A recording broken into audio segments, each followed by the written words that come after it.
عید کا دن ہماری زندگی میں ایک تبدیلی کا دن ہوتا ہے، نئے سرے سے ایک زندگی گزارنے کی شروعات کا دن ہوتا ہے۔ ہمیں آج کے دن کچھ عہد کرنے چاہیے اور آج کے دن نئے سرے سے زندگی گزارنے کے لیے ہمیں ایک لائحہ عمل طے کرنا چاہیے۔ اب تک جو ہماری زندگی میں نہیں تھا، اس رمضان کے بعد اور عید کے بعد وہ چیزیں جو ضروری تھی ہماری زندگی میں اب تک عمل میں نہیں تھی، ان پر ہمیں عمل کرنا چاہیے، اپنی زندگی میں تبدیلی لانی چاہیے۔ کتنے رمضان گزر گئے اور کتنی عیدیں گزر گئیں، ہماری زندگی میں کوئی تبدیلی نہیں آئی۔ ہم دھیرے دھیرے موت کے قریب ہوتے جا رہے ہیں، ہم دھیرے دھیرے آخرت کی طرف بڑھ رہے ہیں۔ ہمیں اپنی آخرت کی بھی فکر نہیں ہے، نہ اپنے نوجوان نسل کی فکر ہے، نہ ہمیں اپنے ایمان کی فکر ہے، نہ ہمیں اپنے عقیدے کی فکر ہے۔ آج کیا ہمارا ایمان اتنا مضبوط ہے کہ اگر کوئی پریشانی یا کوئی کسی قسم کی سختی کسی کی طرف سے ہو، کوئی ظلم ہم پر کیا جائے، تو ہم اتنے مضبوط ہیں کیا ایمان میں کہ ہمارا ایمان سلامت رہ سکتا ہے؟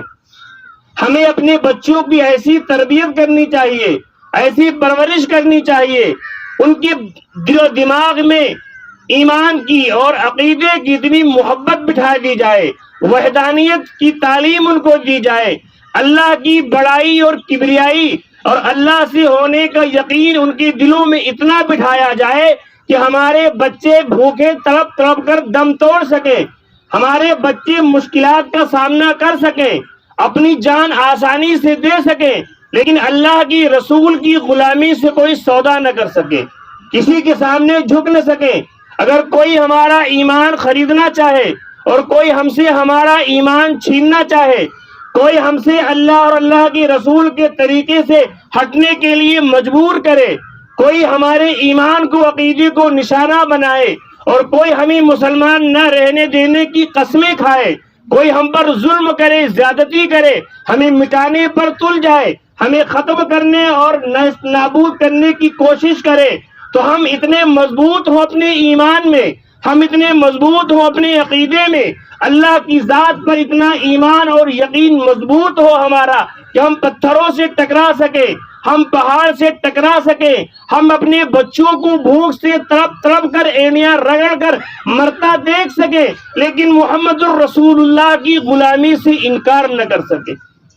یہ ہمارا عقیدہ۔ حالات ایسے بنائے جا رہے ہیں، حالات ایسے آ رہے، شکنجا کسا جا رہا ہے، ایمان کے لالے پڑے ہیں، ایمان کے مطابق زندگی گزارنے کی اور ایمان پر چلنے کی اور مسلمان بن کر رہنے کے لیے بڑی آزمائشوں اور مشکلات کا سامنا کرنا پڑے گا۔ اور یہ کوئی نئی بات نہیں ہے، یہ آج کی بات نہیں ہے، یہ شروع سے ہوتا آیا ہے کہ مسلمانوں پر زمینیں تنگ کی گئیں، ان کو ہمیشہ جہاں رہے وہاں سے نکالنے کی دھمکیاں دی گئیں، لیکن اللہ نے مسلمانوں سے وعدہ کیا ہے کہ جو مسلمان سچے پکے ایمان والے بن کے رہیں گے، ان کے ساتھ اللہ کی مدد ضرور آئے گی، ہمیشہ آئی ہے، اور آج بھی اگر ہمارا ایمان اور عقیدہ مضبوط ہوگا تو پھر اللہ کی مدد ہمارے ساتھ آئے گی۔ چند دنوں کے بعد دشمنان اسلام، دشمنان خدا اور رسول ناکام ہو کر اپنا سر پٹکیں گے، پھر اللہ تبارک و تعالیٰ اسلام کو وہی شان و شوکت عطا فرمائے گا۔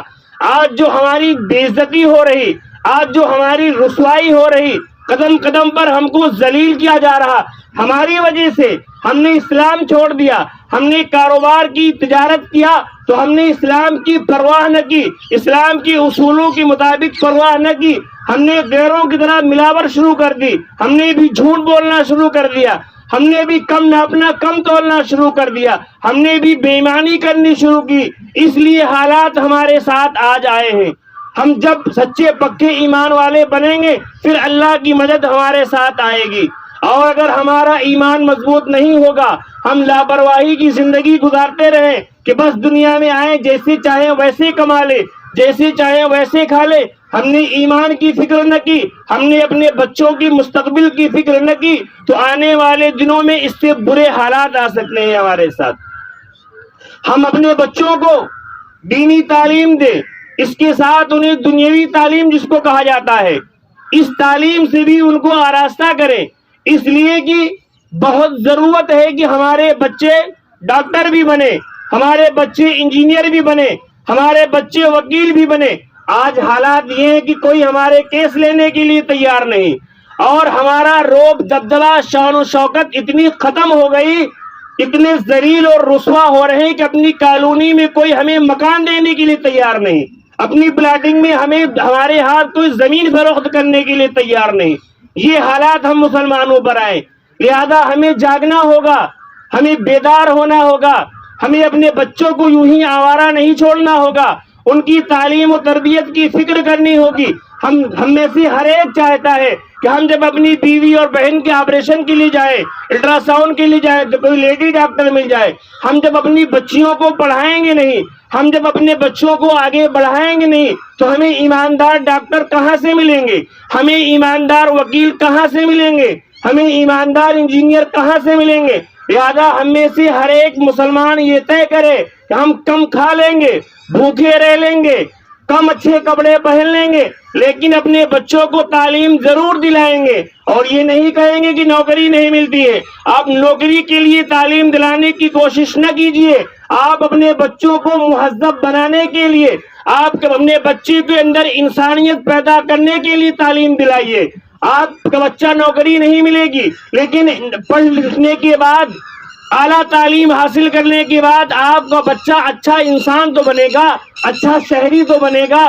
لہذا اس بات کی فکر کرے کہ ہم اپنے بچوں کو دینی تعلیم بھی دیں گے, ان کے ایمان اور عقیدے کی محنت کریں گے, مضبوط کریں گے, اور اپنے بچوں کو ڈاکٹر اور انجینئر پروفیسر بھی بنائیں گے, تاکہ ہمیں مسلمان ایماندار سچے وکیل بھی ملے اور ہمیں ایماندار ڈاکٹر بھی ملے. آج اگر ہم نے یہ کوشش نہ کی تو آنے والے دنوں میں اس سے زیادہ برے حالات ہمارے ساتھ پیش آنے والے ہیں. لہذا ہمیں اپنی نمازوں کے ساتھ, اپنے روزوں کے ساتھ اس ملک میں کیسے رہنا ہے وہ پلاننگ بھی کرنی ہوگی, ہمیں ان منصوبوں پر عمل بھی کرنا ہوگا, ہمیں پوری تیاری اور کوشش کرنی ہوگی کہ ہم یہاں پر اپنے ایمان اور اسلام کی بقا کے ساتھ, اپنی داڑھی اور ٹوپی کے ساتھ, اپنی نماز, اپنی مسجد, اپنے مدرسے, اپنی دینی خانقاہوں کے ساتھ کیسے اس ملک میں رہنا چاہتے ہیں. ہم اگر مدرسوں کے بغیر, خانقاہوں کے بغیر, داڑھی اور ٹوپی کے بغیر ہماری زندگی اگر گزرے تو ایسی زندگی سے موت بہتر ہے مسلمان کے لیے. اس لیے ہمیں پہلے سے بیدار رہنا ہوگا اور ہمیں فکر کرنی ہوگی, آپس کے جھگڑے لڑائیاں ختم کریں, ذرا ذرا سی معمولی بات پر نا اتفاقیاں جھگڑے یہ ختم کریں, آپس میں میل محبت اتحاد اتفاق سے رہے. اس لیے کہ ساری دنیا کے لوگ مل کر مسلمان کو اور اسلام کو مٹانے کی, ختم کرنے کی کوشش کر رہے ہیں. لہذا ہمیں مضبوطی کے ساتھ جمنا ہوگا, تب اللہ کی مدد آئے گی. اور جو مضبوطی کے ساتھ نہیں جمتے, جو فکر نہیں کرتے, جو کوششیں نہیں کرتے, وہ سب اجاڑ دیے جاتے ہیں, وہ ختم کر دیے جاتے ہیں. لہذا ہمیں بیدار رہنا ہوگا. ہم ان بچوں کے لیے صرف پیسے کمائیں, مال کمائیں اور ان کی آگے کی فکر نہ کریں. آپ خوب دولت کما کر کے دے دیں گے, لیکن کیا گارنٹی کہ آپ کے بعد یہ بچے کچھ آپ کے کام آئیں گے؟ آپ حالات دیکھ لیجئے. آپ جن بچوں پر تکیہ کیے بیٹھے ہیں, جن پر بھروسہ کیے بیٹھے ہیں, کیا یہ بچے, یہ ہمارے رشتہ دار ہمارے مرنے کے بعد فاتحہ پڑھیں گے ہمارے لیے؟ یہ ہماری قبروں پہ آئیں گے؟ یہ قرآن پڑھ کے ہم کو بخشوائیں گے؟ ہمارا بچہ ہماری زندگی میں ہمارے کہنے سے روزہ نہیں رکھتا ہے, ہمارے کہنے سے ہمارا بچہ مسجد نہیں آتا ہے, یہ ہمارے مرنے کے بعد ہم کو بخشوا لے گا؟ یہ ہمارے مرنے کے بعد قبرستان آ کر کے فاتحہ پڑھے گا؟ یہ ہمارے لیے مغفرت کی اللہ سے دعا کرے گا؟ جو ہماری زندگی میں ہمارے کہنے سے مسجد نہیں آتا, وہ ہمارے رشتہ دار جن سے ہمارے جھگڑے اور لڑائیاں ختم نہیں ہوتی ہیں, یہ ہمارے مرنے کے بعد آ کر ہمارے لیے دعا کریں گے؟ جو کچھ کرنا ہے ہمیں کرنا ہے, زندگی گزارنے کا طریقہ سلیقہ پلاننگ بنانی ہے وہ ہمیں بنانی ہے, اور مرنے کے بعد آنے والے حالات ہمارے کیسے ہوں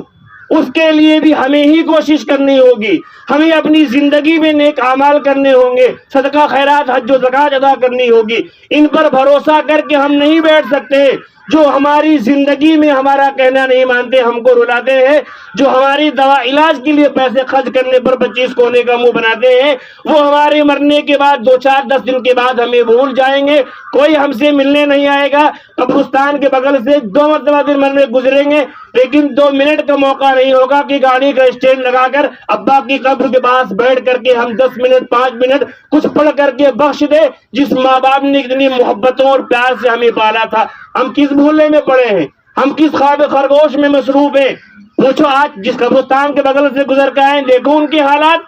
کون جاتا کون بیٹھتا ان کے بعد۔ لہذا ہمیں اس دنیا میں زندگی میں بھی اپنی تیاری کرنی ہوگی، اپنی ایمان اسلام حفاظت کی حفاظت کرنی ہوگی، اور مرنے کے بعد والی زندگی کی بھی تیاری کرنی ہوگی۔